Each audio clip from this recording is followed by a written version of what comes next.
Hi, everyone. Welcome to Heal and Manifest podcast. My name is Cynthia Flores. I am your host. I am a licensed marriage and family therapist. I'm a coach and a speaker. And I'm super excited that you're here. Honestly, I have been waiting to make this podcast a reality. And it's here, baby. So welcome. This podcast is really about healing, manifesting. It's all about mental health, first-gen experience, and really navigating relationships and the intricacies of what that entails. And for a long time, I wanted to do this podcast and I want to give a story. This is actually my first podcast episode. And I will be giving a little bit of insights of some of the topics that I'm going to be discussing and the focus of this show and this podcast. I wanted to really focus on my journey, but also on bringing on guests and talking about other people's experiences. I am a first-gen Latina. I'm Mexican American. And for me, navigating identity, navigating the first-gen experience, navigating the complexity of identity and mental health has been quite interesting. And I guess I can start off with introducing a little bit of my story around why I wanted to do this podcast. I remember when I was in grad school, for studying to be a therapist. At that time, I felt very isolated. I think for me, my experience just navigating the educational system has been pretty rough, and it was pretty rough at the beginning. I remember I did have friends. They were supportive. I wasn't the only Latina in this program. However, I did struggle because throughout my life, I struggled in navigating the educational system. I felt like it didn't help me. It actually hindered me a lot. I'm born and raised in Salinas, California, and I don't know if y'all know where that is. It's a really small town in California and Central Coast area. My parents are immigrants from Mexico, and I grew up in this very small town. It was a pretty much immigrant community. I went to a Spanish immersion school, so they spoke English and Spanish there. They taught English and Spanish, which I thought that was great. And that placed me in English and Spanish classes and in ESL. And I just struggled so much academically in math, in English. And I think that really hindered my self-esteem, my self-concept in so many ways. I didn't speak up. I didn't really say, hey, I need help. My parents were always working. They are immigrant farm workers and monolingual. So they were kind of surviving. And me and my siblings, we sort of raised each other.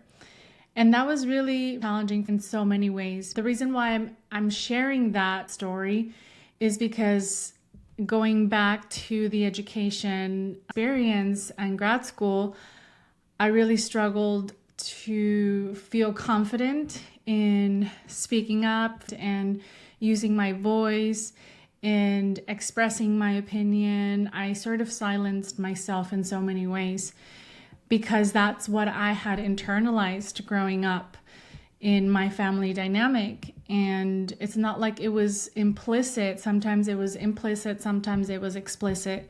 This concept around calladita te ves más bonita. But also I realized that silence was a coping mechanism. It was a survival mechanism, because that's something that my mom had learned growing up. That if she was quiet, if she was silent, if she didn't speak up, she didn't get in trouble. It didn't turn into violence. And that's something that I think a narrative and a story that my mom brings up a lot. But I realized I also internalized that. And that impacted me in so many ways. I think emotionally, in my relationships, in my relationship to myself. And at the end of the day, seeing it back from where I am now, I realized that in grad school, I was still trying to find myself. I was still trying to find my voice. And I knew that I needed to heal that part of me. I needed to work through that, doing that inner work to find my voice and to speak up. And I think that was a pivotal point in my life where I was learning so much about psychology. I was learning so much about my family dynamic, my lineage, this intergenerational trauma, but also intergenerational healing. And I've always been very curious. I started learning about different forms and different holistic ways of healing. And let me tell you, I've seen it all. Well, not all, but I've seen a lot of things. I've tried different spiritual backgrounds, and I've explored a lot. I've been very curious about spirituality and healing and manifesting. And till this day, I feel like my journey has evolved to the point where I feel more centered and aligned to where I want to be.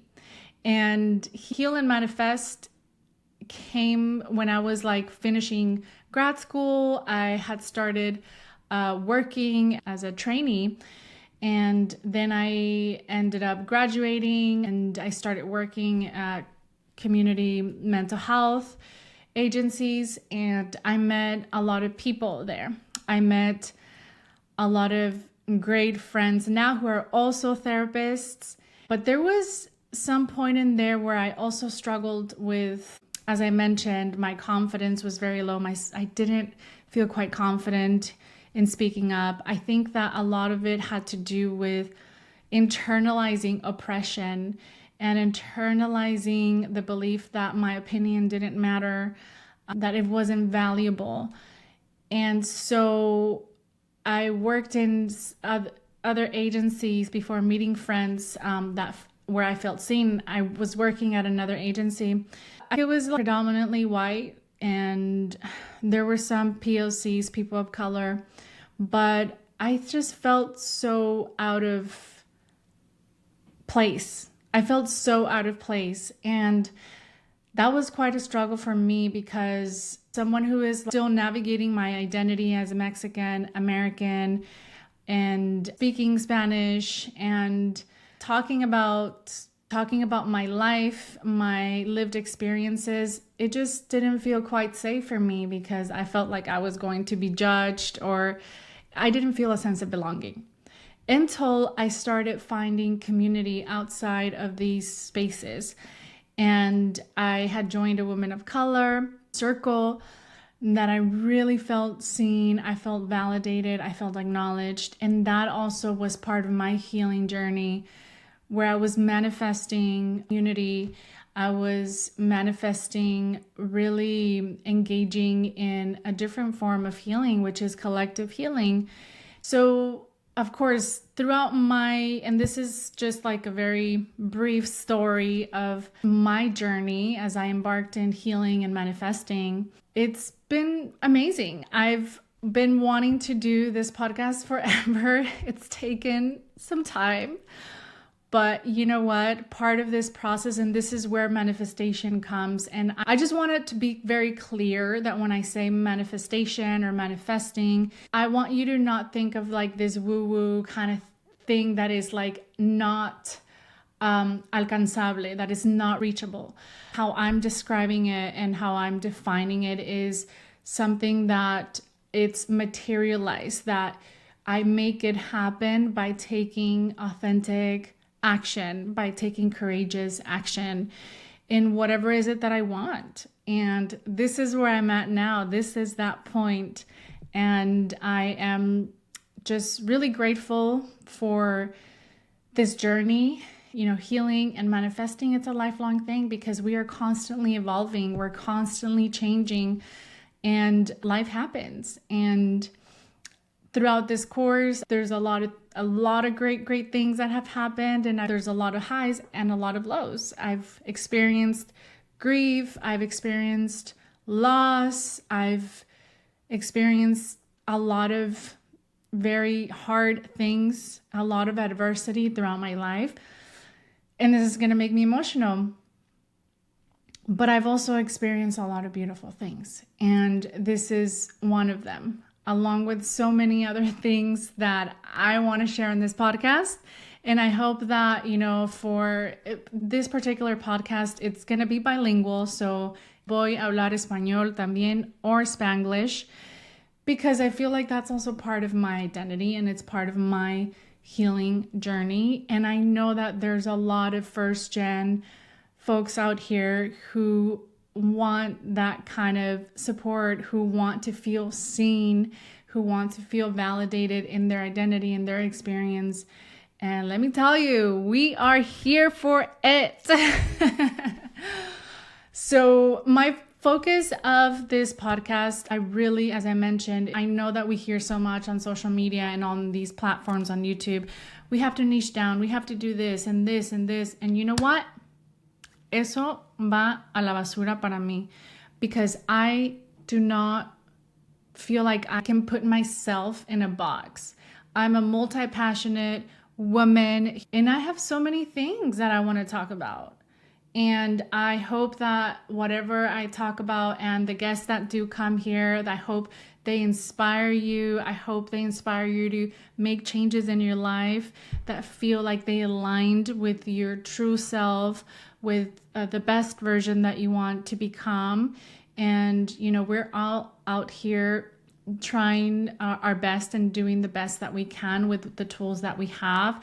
And so this podcast is really going to focus on all things mental health, bringing my expertise in mental health and also the first gen experiences, talking about trauma healing and really engaging and embarking in self-exploration. Part of this process is really learning how to have a better relationship with ourselves, all things self-love, building self-confidence, and healing your relationship with others. Because we do thrive in relationships, we do thrive in community. And of course, I am going to talk about cultura. Part of this process and being a culturally and trauma-informed therapist is that these are things that are so entrenched and rooted in our culture as Latinos, in our Latinx, Latina communities. And of course, as I mentioned, storytelling is a big part of it. That's also something that I'm going to integrate in this podcast, as well as some chismecito, because I know y'all love some good chismecito. And I want to really reframe chisme, because I know this is even an ancestral healing tool that we've used, right? When there were threats, it was a form of survival for our ancestors. We're not going to be focusing on toxic chisme, talking about other people, okay? Just letting you know. But we are going to focus on staying informed, staying educated, staying inspired, staying motivated. And that's part of my mental health expertise, as well as my own lived experience, because I am human first before I am a therapist, before I am a coach, before I am a speaker. So we're going to unpack this. So I am super excited that you're here. It's going to be in Spotify. It's going to be in other platforms. It's going to be on YouTube. So I hope that you share, you like, and you subscribe so you can stay informed on all my podcast episodes and chismecitos. If you do see it out there and you listen to it, share it with a friend, share it with a family. And also share it on your social media platforms and tag me. I am so happy that you're here and I hope to see you soon. Nos vemos en el siguiente episodio. Adiós.